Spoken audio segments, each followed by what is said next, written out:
Welcome sa Durs 2.0. Fresh at nagbabagang happenings ba ang hanap mo? Mga padabarkads man yan o mga trending topics? Pwes, sagutan natin yan. Kaya naman isubscribe nyo na ang ating channel para sa mga nagbabagang balita everyday. Welcome back again sa ating YouTube channel mga Kadabarkads, and congratulations sa Itbulaga sa panibago na namang sponsors sa TBJ. Walang iba kundi po ang Holiday Cheese Dog Putlong. Parami na po ng parami ang mga bagong sponsors na nagtitiwala sa Itbulaga. So more to come, at kanina nga po namigay sila ng product sa Sugod Bahay at sa Itbulaga Studio. And also, may mga butihing sponsors, executive din tayo na nasa Itbulaga Studio ngayong araw po yan sa episode ng Itbulaga. Samantalang sa therapy naman, si Ian Red at si Samantha Rascal kinantahan po dito, and syempre may pa-cake din ang Itbulaga family. At since wala nga po si Bossing Big Soto sa therapy, si Alan Kay po muna ang pumalit sa kanya. So marami nga po naghahanap kay Bossing Big Soto kanina. And meron nga tayong mga nababasa sa comment section live ng Itbulaga na baka daw ito yung time na magsasampa di umano ng kaso si Tito Soto laban kay Anjo Eliana at sinamahan lang daw ni Bossing. Well, di tayo sure mga Kadabarkads. Baka may mga commitment lang din po si Bossing nung i-record ang episode na to ngayong Martes. Samantalang usapang Anjo Eliana naman tayo mga Kadabarkads. Kanina kasi, ngayong araw po ng Martes nag-live ulit si Mr. Anjo Eliana at may mga panibago na naman siya na revelasyon dito. So pinipilit niya po mga Kadabarkads ang TBJ na patawarin po siya, or else isisiwalat niya daw lahat ng kanyang nalalaman. Yung mga pasabog niya daw nung nakaraan, hindi pa daw yun dahil mas meron pa daw na matinding pasabog na tinawag niya po na sawa. Narito po ang kanyang tinig, sabay-sabay nating pakinggan, tapos after nito mag-react tayo. Ikakaso sa akin ng Tito Vic and Joey. Ay ako pa'y humingi ng pasensya sa kanila. Hanggang ngayon humingi ako ng pasensya. Kung pwede magkapatawaran. Yan naman ang turo sa mga pinupuntahan yung misa. Sa katunayan, sino ba to? Si Father Mataba, yung home priest. Ako pa yung humihingi ng dispensa, humihingi ako ng kapatawaran. Pero ang nakarating sa akin, hindi, babakbakan daw ako. Ididiin ako, ewan ko hanggang saan yung kaso ko, gusto nila ikulong pang habang buhay, hindi ko alam. Ayoko sana nito, kaya again nakikiusap ako sa management, kay Tito Vic and Joey. Kung pwede, mag-peace na tayo, mag-ayos na tayo. Kasi po, pag ako inaway nyo, at pag ako ay minaliit nyo, dahil wala naman akong pera, kayo marami kayong abogado, marami kayong koneksyon. SP speaker nga yan si Tito Sen ang daming koneksyon yan. Lalaban na ako. Sinabi ko naman sa inyo, ang panlaban ko, bibig ko lang. Kaya nakikiusap ako, wag na tayong dumating sa punto na ilalabas ko ang mga bomba ko na makakasira sa pamilya nyo.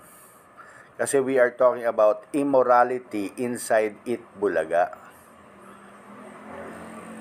Anong ibig sabihin ng immorality? Yung may asawa na, tapos pumapatol pa sa may asawa na. Di ba? Matindi yun. Matindi yun.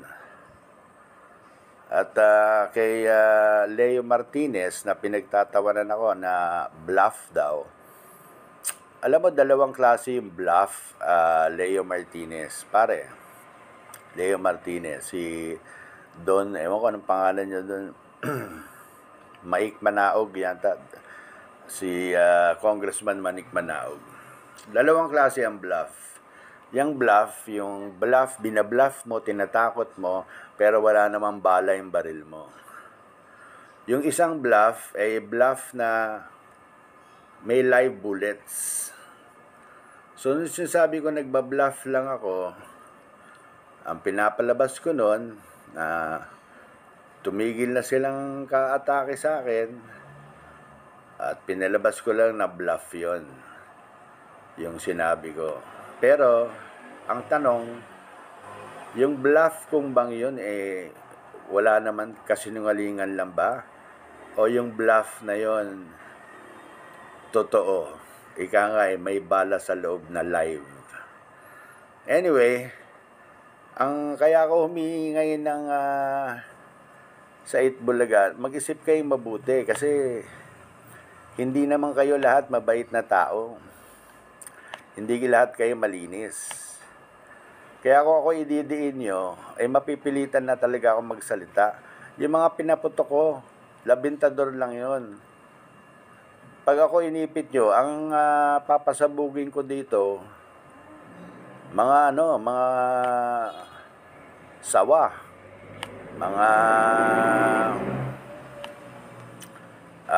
bawang na paputok, malalakas. And we're talking about immorality. That's a crime. That's a crime yung may asawa yung tao tapos aaswangin nyo. Yun sana ayaw kong ilabas. Yung mga nilabas kong to, yung huli, wala yun. Kwentuhan lang yun.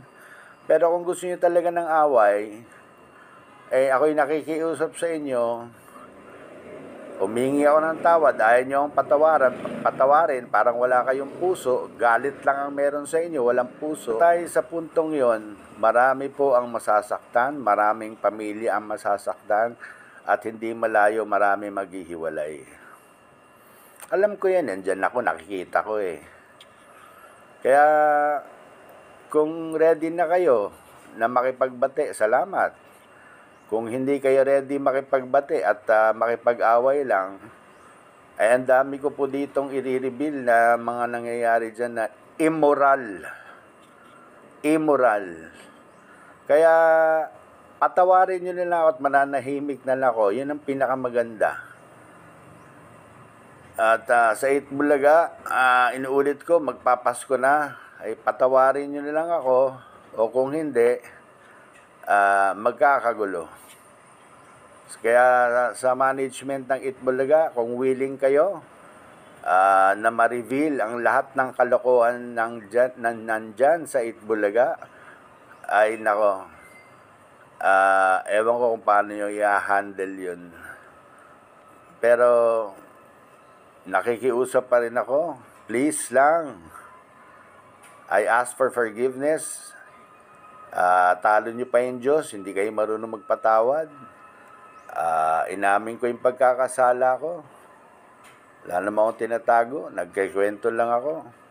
Pero ngayon, pag hinamon nyo ako, kikwento ko yung mabibigat. Kaya sana magdalawang isip na kayo na wag na tayo mag-away. Huwag tayo mag-away. Maraming sasabit. Sige po, magandang umaga sa inyo dyan sa mga taga-Itbulaga at sana'y maliwanagan kayo na mas maganda po yung kapayapaan kaysa yung nag-aaway-away. So, narinig niyo yun mga kadabarkad. Si Anjo Eliana po, humihingi siya ng sorry. Pero namimilit po siya na ibigay po ng TBJ at ng mga dabarkads yung kapatawaran. Yung kapatawaran kasi hindi yan pinipilit na hingin, 'di ba? Kusa po 'yan na ibinibigay. Tapos ang ginagawa niya mga kadabarkads, nagbabanta po siya sa dabarkads or sa TBJ. Hindi po siya humihingi ng sorry, nagbabanta siya mga kadabarkads. Tapos sasabihin niya pa na masarap daw ng walang kaaway, walang gulo. Siya lang naman yung gumagawa ng gulo dito. Tapos sinabi niya pa po na mas matindi daw yung mga revelasyon niya na immorality sa loob daw ng Itbulaga. Sino ba yung nangaaway sa kanya? Wala naman po nangaaway sa kanya na TBJ. Tahimik nga po ang mga Dabarkads natin, di ba? So pagkaganto po ng ganito si Anjo Eliana mga ka-Dabarkads na walang isang salita, talagang tutuluyan na to ng TBJ Production and syempre lalo na po ni Tito Soto kasi masyado na pong masakit sa tenga yung mga nilalabas niya sa social media. So may nakarating pala sa kanya na ididiin daw po siya ng mga Dabarkads or ng TBJ tapos parang ikukulong ng habang buhay. Pero ang ganti niya lamang daw ay bibig, yung mga isisiwalat niya daw sa social media. And yes, alam niya po mga ka-Dabarkads na marami po ang abogado ni Tito Soto. At yung desisyon ng abogado na yon ni Tito Soto ang dapat niya pong antayin mga ka-Dabarkads dahil dyan sila magkakagulatan. So anong say nyo dito mga ka-Dabarkads? Please comment down below and then forget to like, share, comment, and subscribe.